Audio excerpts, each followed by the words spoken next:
Story 1. I can't understand my dad. Family.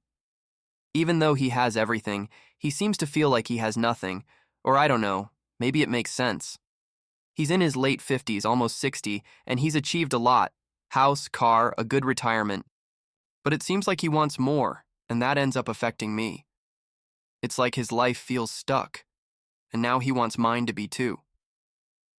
He argues with me about my choices, about having a job he doesn't support, though it's my life, and I don't really need his approval. My dad has this mindset that things only work out if you work for someone else.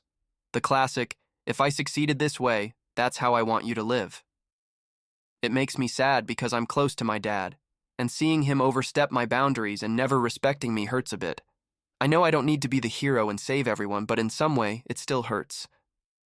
Nowadays, he's just like my mom, always complaining about life whenever he can, gossiping about relatives, which honestly sounds like self-criticism, and he started sinking into these fantastical ideas.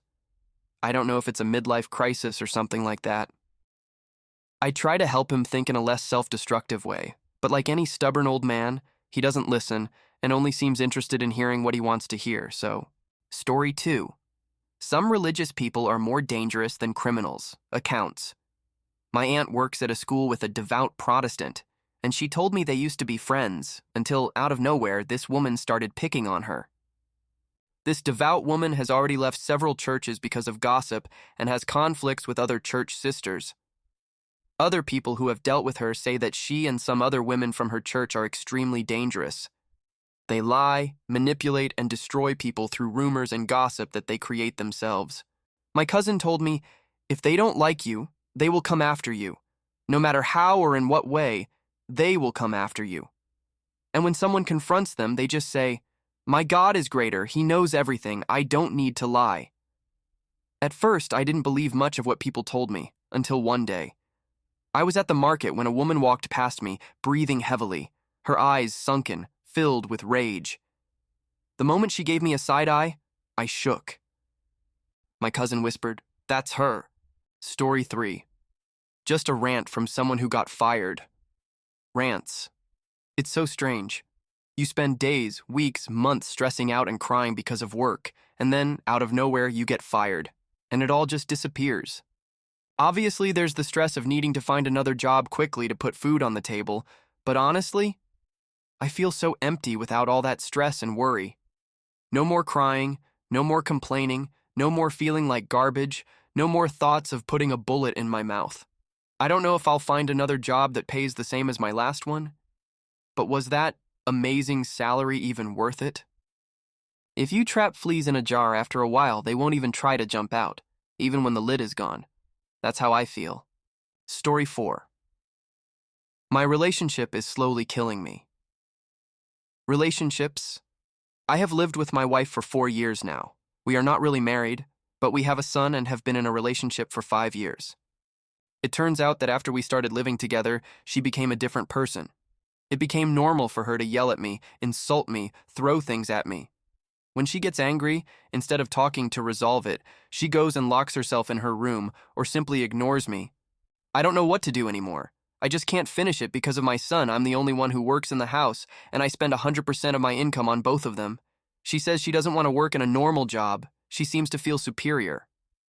It turns out that I've been putting up with this for a long time, and I can't stand living in this environment anymore where I feel hated 24 hours a day. I lost my friends, I became depressed, and I don't even recognize myself anymore. All my remaining strength is going to my son. What would you do in my place? Story 5. Sometimes I feel good about myself, but most of the time I feel like I've failed in life. Venting. I sometimes understand that I am studying, and that maybe in the future my life situation will improve. But the fact that I am 24 years old and don't have a good job, have never had a relationship, am behind in life than my peers who studied with me, and don't have many prospects for the future weighs on me and makes me feel bad. And the worst part is that I have always been like this. Since pre-adolescence, I was the bad guy in everything I did, who didn't have good looks and who was bad with girls. I haven't changed at all. The only thing that motivates me to continue is religion and being able to prove that I am good at something. Story 6. The pain of never being wanted and not being able to relate to women is relationships. I have extreme difficulty relating to women. No matter what I do, no matter what I invest in, I am always invisible to them.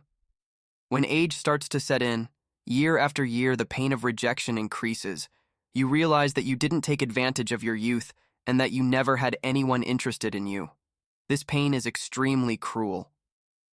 I'm not talking about never having a boyfriend, but rather never having had a fling, never having a conversation partner, and never having even had a date at almost 26 years of age. I have practically no self-esteem. I used to have and still have some desire to improve, but when reality hits me and I receive yet another rejection, I realize that maybe I will die without ever receiving female affection. Story 7. I had a bad time taking acting classes. Stories. Well, here's the thing. I've always been quite shy, although I've improved a lot in the last few years. It's quite common for me to stutter or mix up words while speaking. Besides that, I haven't had any friends for about 7 years. Because of that, following some people's advice, I decided to start taking acting classes to improve my confidence and make some friends. Well, 4 weeks ago, I started taking classes that were being offered at my university. I was very nervous, but I decided to do it anyway. When we got there, we all had to introduce ourselves, and when it was my turn, I stuttered and confused some words, which made everyone laugh at the time. After class, I tried to make conversation with the others, but they all talked to me for a while and then cut me off, said goodbye, and went to talk to other people. Well, that went on for 2 weeks. Whenever I was going to say something, I would end up stuttering. Besides that, they started making jokes and saying things that made the others laugh even more. There was a time when I was going to speak and a guy cut me off and said, "There goes the slowpoke." Then everyone laughed and started calling me slowpoke, even though I told them not to call me that. Besides that, I noticed that they also started to exclude me from the group because they never started talking to me even though I was always trying to talk to them. Besides that, one day they were going out and I asked where they were going, and they said they weren't going anywhere. Later I found out that they had gone out to a bar. Anyway, after almost 3 weeks, I finally gave up. I feel a little sad, but to be honest, my life has always been like this, so I have to be patient. I can never make friends no matter what.